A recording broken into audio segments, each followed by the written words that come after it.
There we go. Hi, my name is Eric Young. I am your professor for visual communication. It's Media 3560, and glad to have you with me this semester, this fall semester.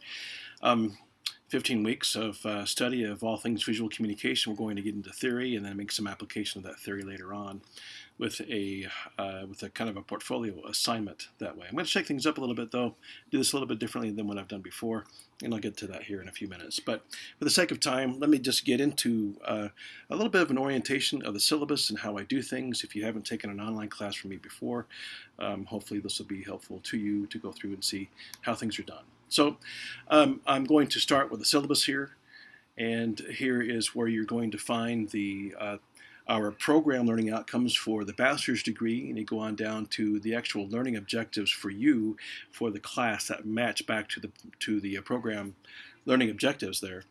And really, this is what I'm getting into in terms of what's going to be covered over the course. So you can read through all this and understand how they're going to be executed. And those things will be covered then with the item pool a little further down.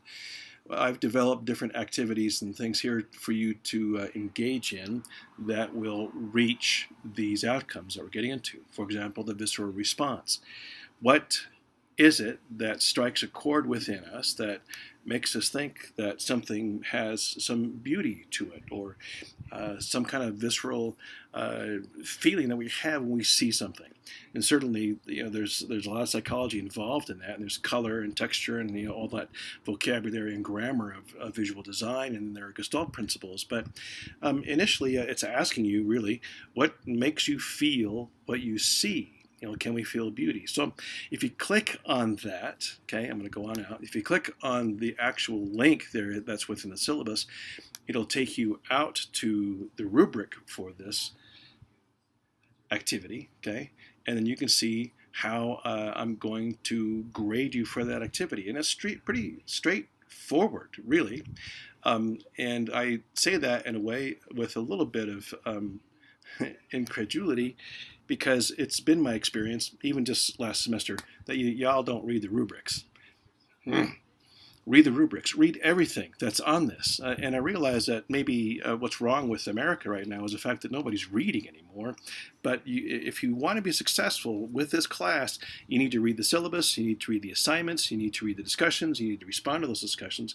You need to read all the things that I'm asking you to get in and read. And it's pretty simple, pretty straightforward that way. So make sure you do that, okay? And I've set it up to where it's pretty easy to go through and navigate. And I left off, don't forget to read the announcements. Don't forget to read the discussions that are posted, especially in the announcements where I'm posting week by week what's expected of you. I might post during the week as well, another announcement that might help you out in terms of taking care of a certain assignment or going out and creating whatever it is that you might be creating for that week. So read, okay? Pay attention to what's going on here. Past the item pool, then, we get down into the course philosophy, policies, and resources. And I've written something here about being online. And again, I'm going to leave that to you to read. But there are some ideas here that I'm expecting you to adhere to for the class. There are three concepts that students kind of default to almost automatically when it comes to doing an online class. The first one has to do with the idea that online is easier. It's not. In fact, online is more difficult. My online classes are more difficult than my traditional classroom meetings are. And that's because I'm expecting you to ask more critical questions and to be able to navigate what's going on in terms of everything that I've curated on Canvas to go through and find out what it is that you need to discover.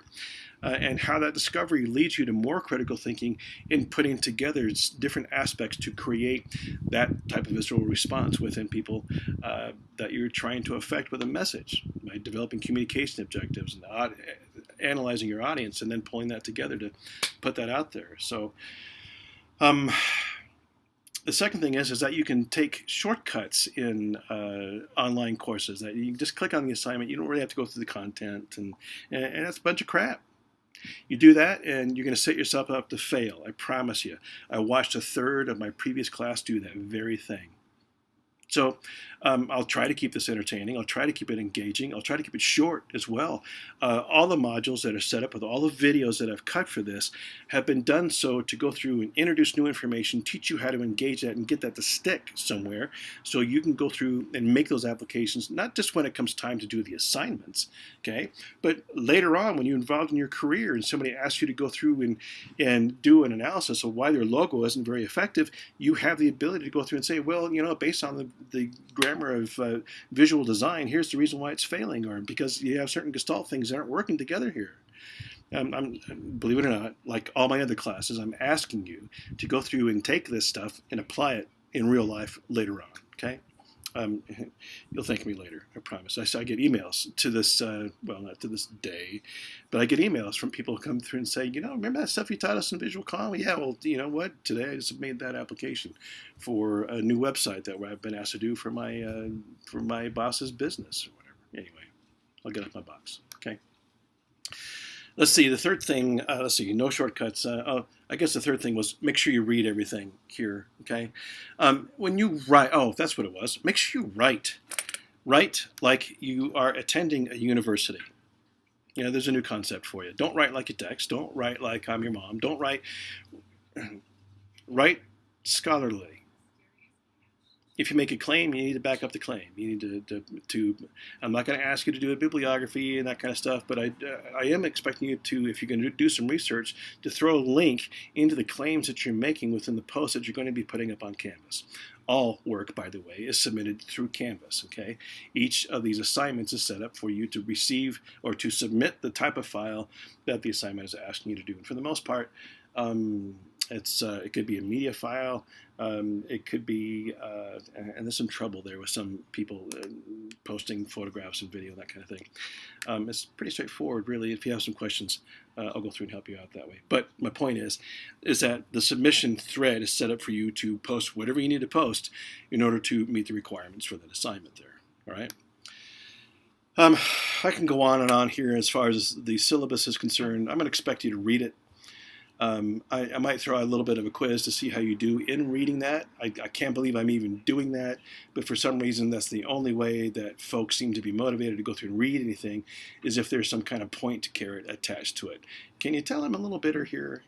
In a way, I am.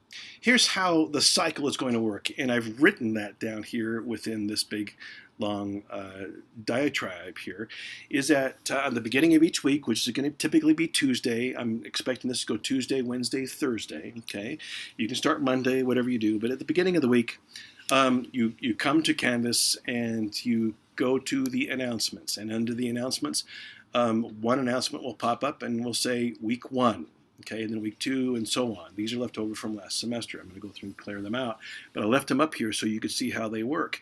If you click on that particular week, it'll go through and give you a bit of a narrative in terms of what it is that we're going to be talking about this week. So here, the welcome video, the syllabus.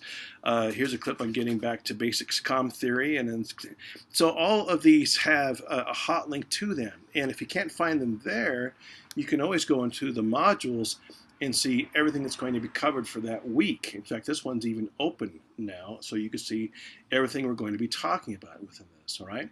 So if you clicked on this, it'll take you out to the video clip that I've created to go through and talk about, in this example, context in communication.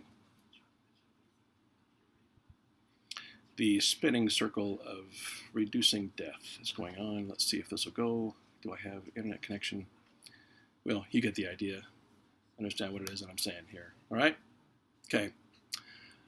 Back to the syllabus. Back to, let's see. So everything's going to come back to the announcements there.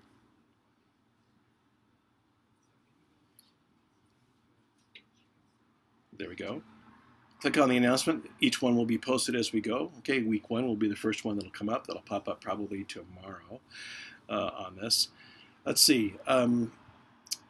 All the content for this you can find under Pages that's been published, that's out there. You could click on grades to see what your grades are. In terms of people, wow, this is a really full class. And toward the end of the semester, you're all going to be signed in groups to go through and do your most favorite thing to do. You're going to do a group project. You're going to do individual work for a group project, and the whole group project is going to come together as well. And I'm going to revamp that. This has not been working well for those who don't really have the discipline to work online. So I'm going to try something a little bit differently with you this semester to see if we can't overcome maybe the huge learning curve that's involved with that. So if you have questions, and you will, and I hope you will, you can go to the discussion tab. Click on that and go to the top discussion. That'll always be pinned on top. That says question everything. And that's where you can go through and post your question. All right? If you're too shy to go through and do that, I want you to do that so we can all benefit from your query. But if you're too shy to go through and do that, you're welcome to go through and email me, okay, at the email that's involved within Canvas. If you email me there, it'll go to my young@dixie.edu email address, okay? And obviously it'll poke up here in my conversations page in the algorithm that's set up to handle communication that way in terms of email. Email me there. Don't try to email me directly at my young@dixie.edu address, because it's just crammed full. I've got 22,000 unanswered emails total in my email box, and you don't want to go there, okay? If you need to come see me, my office has moved. I'm no longer on the north side of the Jennings building in room 113. I am now in the CEC office suite on the south side of the Jennings building in room 181, okay?